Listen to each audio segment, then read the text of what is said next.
बिस्मिल्लाहिर्रहमानिर्रहीम।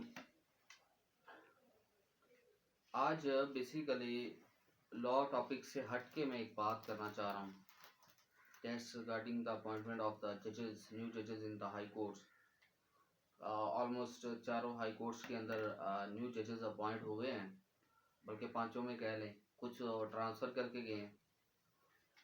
और एक if I am talking about the list before Supreme Judicial Council regarding the appointment of the judges in High Court, Lahore high court, तो वो कोई 49 members की list गई है। और उसके अंदर ऑलमोस्ट कुछ 4 एडिशनल सेशन जजेस हैं, कैसे नज़ीर बट लाइक 2-4 और हैं।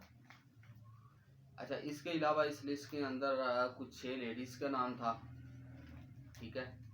और ये लिस्ट गई है और सुप्रीम जुडिशल काउंसिल का इजलास होता है और उसमें अपॉइंट किए जाते हैं लाहौर हाई कोर्ट के अंदर 9 जजेस। अब इन 9 जजेस के अंदर मैं अगर ये क्वेश्चन करूं कि क्या आप जानते हैं कि हाई कोर्ट के जज अपॉइंट होने के लिए क्या क्वालिफिकेशन होनी चाहिए? अपार्ट फ्रॉम दिस के हम अक्सर देखते हैं जो एक सीजे, जो सिविल जजेस बोलते हैं, हम सीजे लफ्ज़ बोलते हैं, और मजिस्ट्रेट वगैरह और एडिशनल सेशन जजेस अपॉइंट होते हैं। They use to study almost 50 to 60 subjects to get appointed for that post. अगर सीजे का सिर्फ एक एग्जाम देख लें, उसमें ऑलमोस्ट 56 बुक्स हैं, इंक्लूडिंग एवरीथिंग, और पेपर है, और फिर उसका इंटरव्यू है, और उसमें एक रेशियो है, तब तक पास होना है, then you can be appointed in as a civil जज। लेकिन एक सेम इसी तरह 50 से 60 जो हैं वो बुक्स हैं और इंस्टीट्यूट हैं, और आप केस लॉज कह लें, तो वो पढ़ के a person can get a seat of additional session जज। और ये कि इतना टफ है, ये कि इतना टफ कहने के पुलिस रात है, जिसको क्रॉस करने के लिए a student use to study almost 18 hours to 20 hours a day.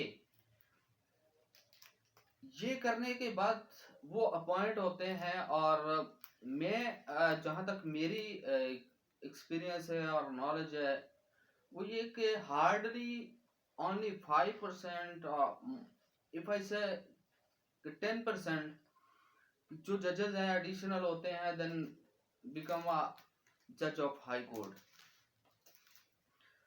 इसके लिए इनके लिए जो इन्हें करना पड़ता है वो कुछ छोटी चीज नहीं है, बहुत लंबा चौड़ा सिलेबस, एग्जाम पास करना, एग्जाम पास करने के बाद then use to appear in interview, अगर उसमें पास होते हैं तो then he can be appointed as a CJ और एडिशनल। इस सारे क्राइटेरिया का जब करने के बाद अपॉइंट होते हैं, they given a verdicts on any case, judgement आती है, डिग्री देते हैं या फैसला करते हैं।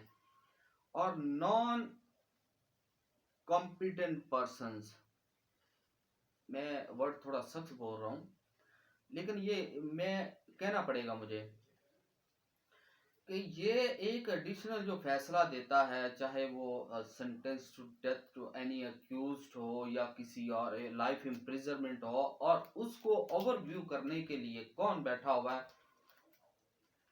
जिनका कोई कड़ा इम्तिहान नहीं है, वो अपॉइंट होके आते हैं।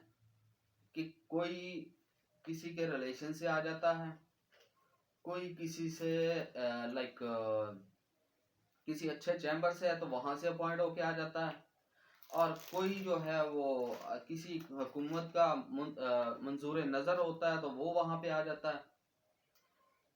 जो अभी 9 अपॉइंट हुए हैं, I am not talking about anything like से डेरोगेटरी रिमार्क्स अगेंस्ट देम। अगर आप लोग, मैं आप पे छोड़ता हूँ कि आप जरा इनकी जो अपॉइंट होके आए हैं, इनकी सियासी बैकग्राउंड, पॉलिटिकल एफिलिएशंस, और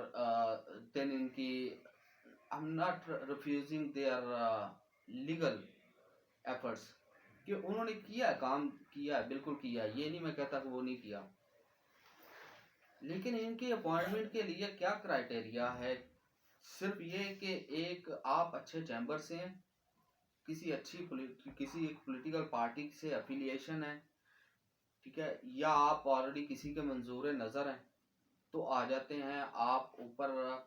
मैं सिर्फ सिंपली कहता होता हूँ कि I can bet on that, like Zahid Hamid की तरह जो अक्सर लफ्ज़ बोलता है, तो मैं ये अक्सर कहता हूँ कि बेट ऑन डैट कि इन जो इस तरह अपॉइंट होके आते हैं उनसे कम से कम एक सिंगल पेपर जो किसी सीजे जिसने पास किया हो ना, किसी आम थर्ड क्लास जो हमारे फर्स्ट सेकंड थर्ड क्लास जजेस हैं उनकी क्या कहते हैं, थर्ड क्लास जो जज है हमारा, उसे कहे कि एक सिंगल पेपर बना दे, एमसीक्यू टाइप की चाहे बना दे, और उन पेपर्स में इनको जो जिनको अपॉइंट किया गया है इन्हें दिया जाए कि इसे पास करना है कम से कम 50%, फॉरगेट अबाउट 50%, 40% कि आपने पास करना है, then you can be appointed as a जज इन हाई कोर्ट।